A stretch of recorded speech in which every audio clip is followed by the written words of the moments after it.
It's 1, 2, 3 strikes, you're out at the old ball game. Take me out. Twitchy Dolphin Media presents Let's Get To. It's baseball from sea to shining sea by the team that brings you home. And now, your host, James Christopher. And welcome to Let's Get To. I am your host, James Christopher, and we have a fun show for you today because today we're heading out west to the home of Mo Green, Las Vegas, and your Las Vegas Aviators. But before we go, it's that time of year again. It's time for the Dottie Award nominations.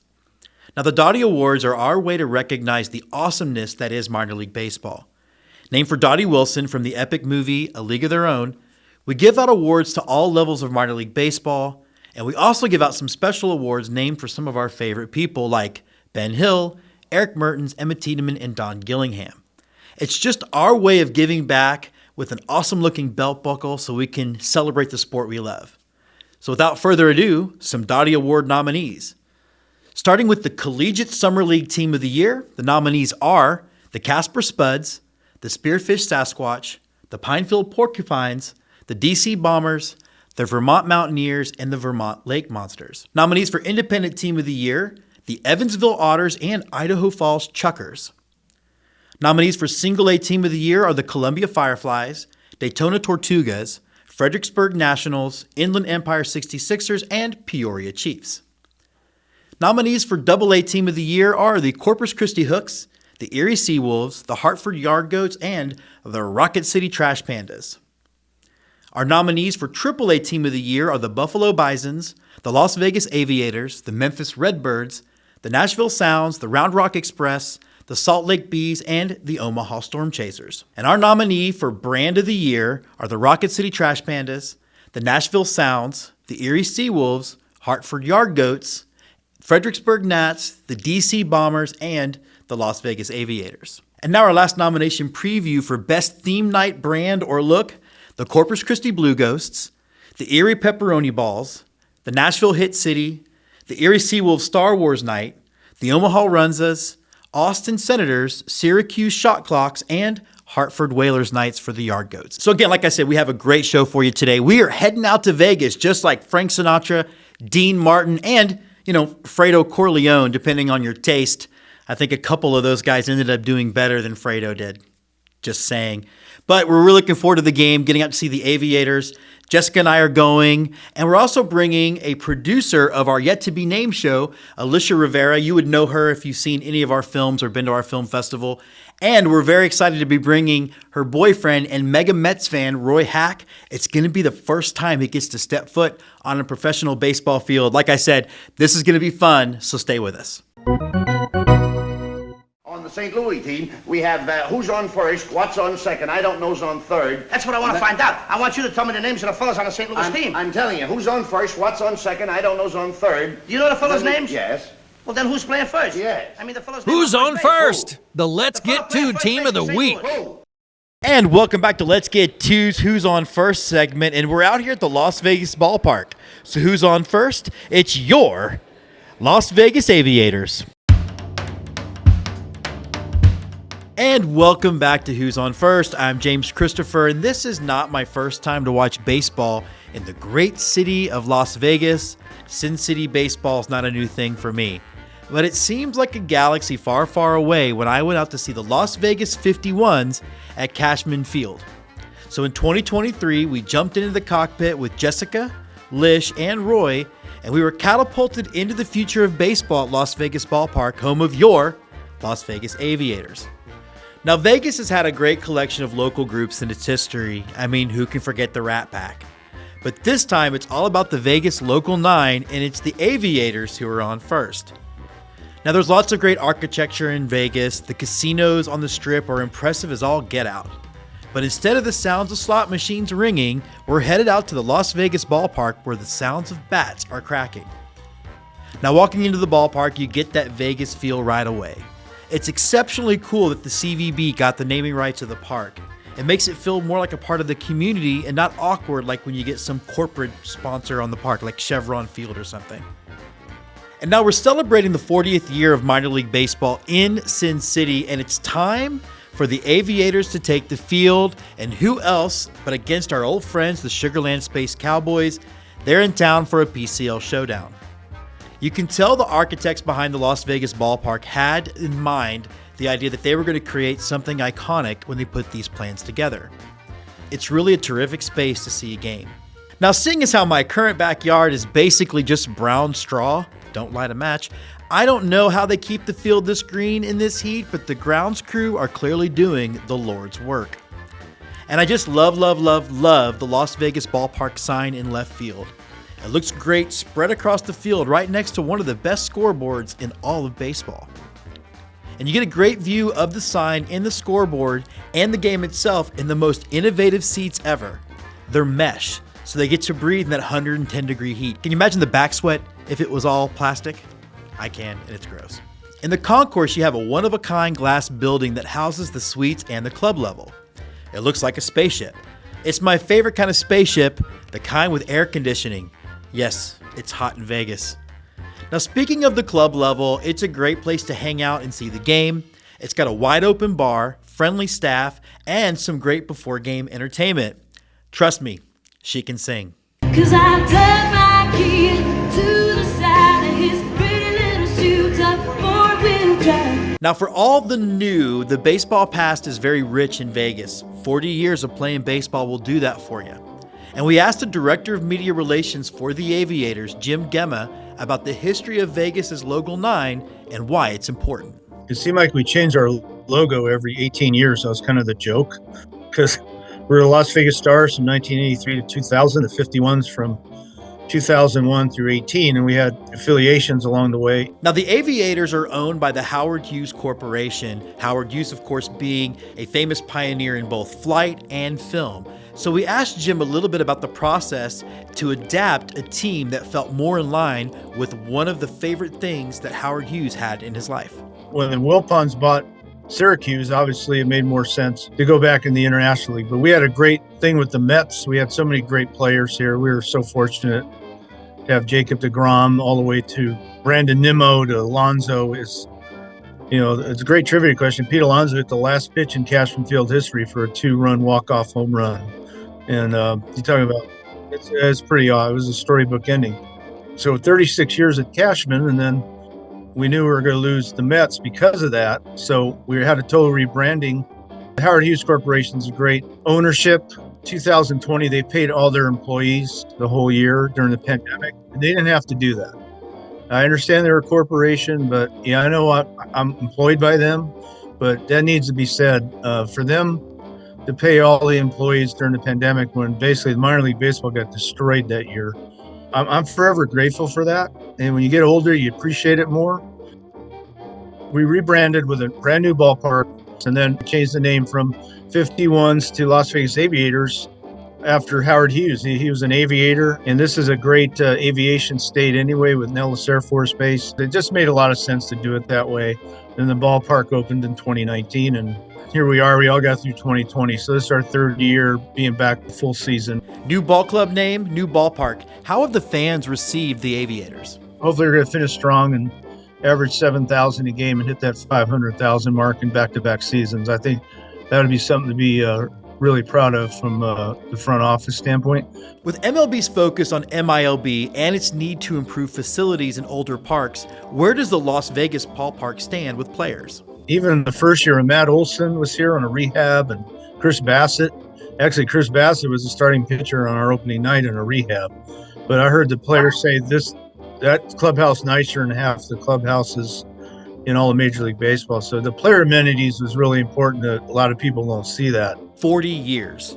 Now, where do the Aviators fit in this new growing sports landscape of Las Vegas? This year, because it was our 40th anniversary season, and this is calendar-wise, it's the 41st season. The anniversary season is 1983 to 2023, so that's why we've had a few 1983 Las Vegas Stars throwback games, because they only wore it for 1 year with the star in the front, and they changed the uniform types. But we've had some stuff with, the 51s is on the scoreboard too with all the different logos we had, because it was with us for 18 years when we were with the Padres, and then we were with the 51s for 18 years, with the Dodgers, the Blue Jays, and the Mets. We need to embrace that.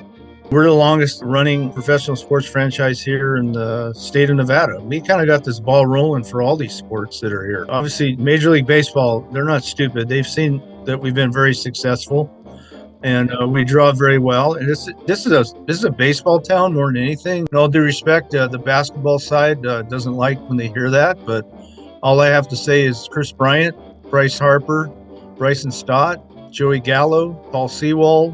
It goes on and on and on. Now, as we parted ways with Jim, I had to get his take on what other brands in minor league baseball really work for him.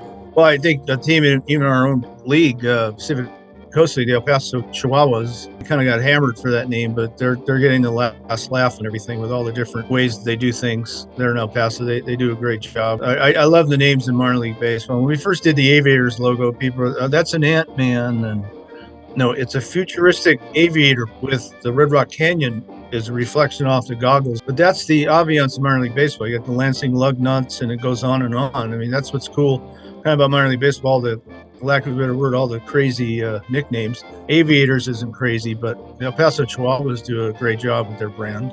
Now, there are some things that I'm very much in love with, things that I wear with my heart on my sleeve. Baseball, dogs. So what happens when you combine some of them? You get the best thing ever to come out of baseball, well, ever. The Bat Dog. I was and am enthralled with Finn the Bat Dog. He's a very good boy, and I think I shot about 30 minutes of him running around getting bats. Again, just a very good boy. Eating and drinking at the Vegas ballpark is a key part of the experience, and one of the coolest things they do that I've never seen before is a burger based on the opposing team that changes every homestand. For this round, it was the Space Cowboy Burger consisting of chili, cowboy caviar, cheddar, cheese, jalapenos, and crispy onions. Let's just say, Lish loved it. Now for me, it's 100 plus degrees, and I was all about the frozen treats. And remember everyone, there's always money in the banana stand. So walking around the ballpark with Roy, it was a blast. He was like a kid in a candy store, and that's what baseball's all about, bringing out the kid in all of us. And it's about connection. We met up with some of our friends that just randomly happened to be there. Tim and his son. Garrett Green, who we met in Biloxi, is now the voice of the Space Cowboys. It creates a great space to really get to share something special with your unofficial sister, as well as the woman who makes your world go round. There are a few things I like better than a baseball sky. That perfect sunset with the sky turning from blue to pink to the only light coming from the field. And with the mountains going down beyond the outfield walls, you get all the colors as the sun goes down on another night of the greatest game ever invented. Now, whatever the future holds for Vegas and baseball in the area, the future of the sport is safe at Las Vegas Ballpark. They've been doing it for 40 years, 3 identities, and the game just keeps growing and growing in the desert. So, Las Vegas Aviators, here's to 40 more.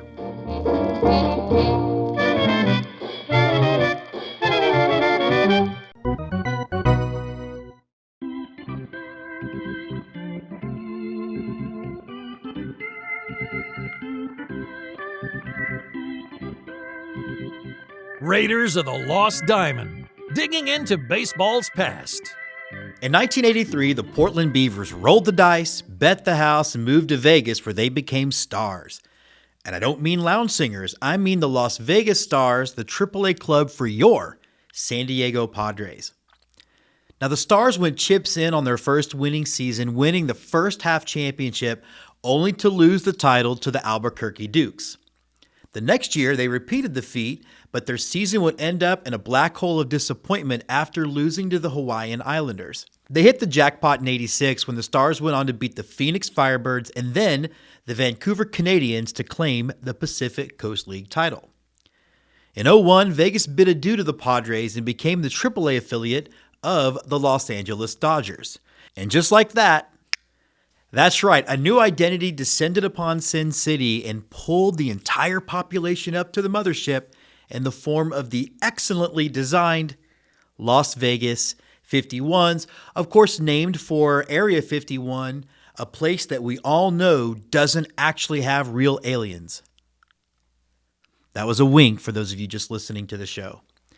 Now, for as cool as this name is, and it is the coolest, it wasn't the most successful squad at the beginning with only 2 winning seasons in the first 8. Now, in 13 and 14, they loaded up the ray guns, rallied to reach the PCL title, only to be turned away.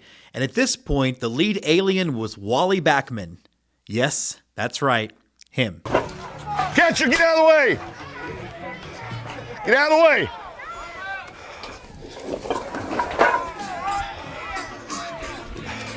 Now, in 2017, a new stadium was approved, and in 19, just like Will Smith and Jeff Goldblum did to the mothership with the virus, the 51s were replaced by the Las Vegas Aviators, named in reference to flight pioneer Howard Hughes.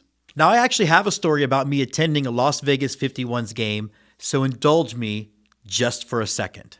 So before I became everyone's favorite minor league baseball show host, I had a prolific and successful career in independent film. A career that took me to film festivals literally all over the world, and one that took me to a festival several years in a row that started in LA and eventually landed in Vegas, just like the 51s. Now, this festival was less than scrupulous. Integrity was not one of the cornerstones of the festival. And one of the things that they did that really bothered me was, one, having several different award ceremonies and charging filmmakers 3 digits to attend. And they would, of course, spread nominations around all of them. So if you wanted to say how you did in the festival as a whole, you had to attend all 3.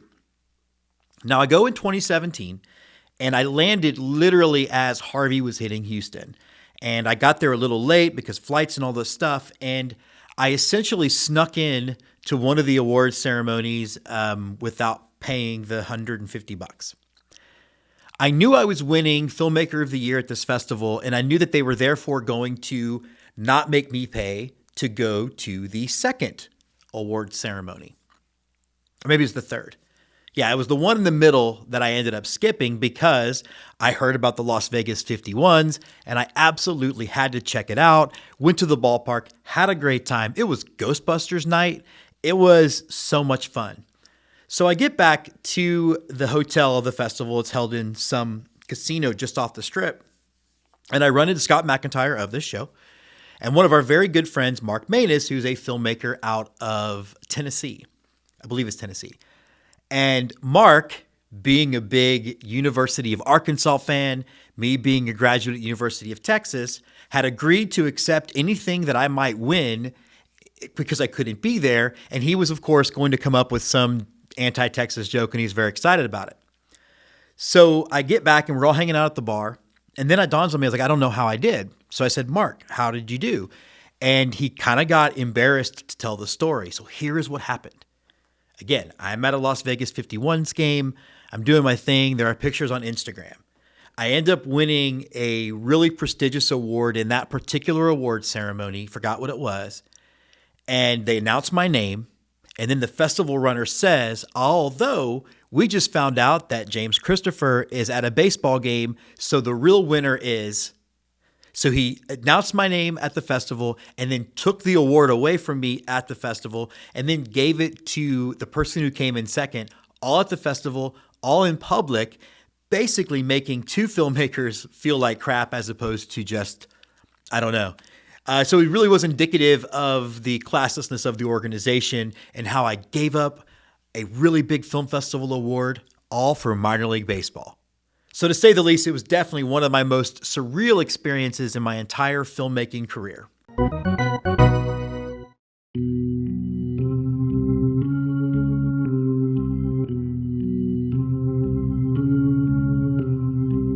And now, on to close it out, the right-hander from Houston, Texas, James Christopher. All right, guys, it does wrap up this episode of Let's Get To. And y'all, there are ballparks, and then there's the Las Vegas ballpark, home of your Las Vegas Aviators, Las Vegas Stars, and sometimes the Las Vegas 51s. There's a difference between ballparks. They're not all equal, and this one is one of the absolute best. There's about another week worth of home games left. You got to get out here, and if you can't get out here this year, next year, put it on your must visit. And when you get here, I got some advice for you. Get you some peanuts, get you some Cracker Jack, and most importantly, let's get to. Let's Get To, presented by Twitchy Dolphin Media. Creative Director, Jessica Bybee-Jedgetz. Written, directed, and hosted by James Christopher. Executive Producers, Andy Tomcheson and Scott McIntyre. Produced by Andrew Nelson, Eric Mertens, Jessica Naster. Commentary by Gary C. Warren, Emily Nyman, Paul Caputo, Ed Rivera. Music by Grace Usselman, On Holiday. All trademarks of the teams covered on this episode are the property of those teams. Look for more content from Twitchy Dolphin Media and the Let's Get To family, including Go-Go Astros, Fanboy76, Yell Fight Suey, Jerseyed, and Unboxed. This has been Let's Get To, baseball from sea to shining sea by the folks who bring you home.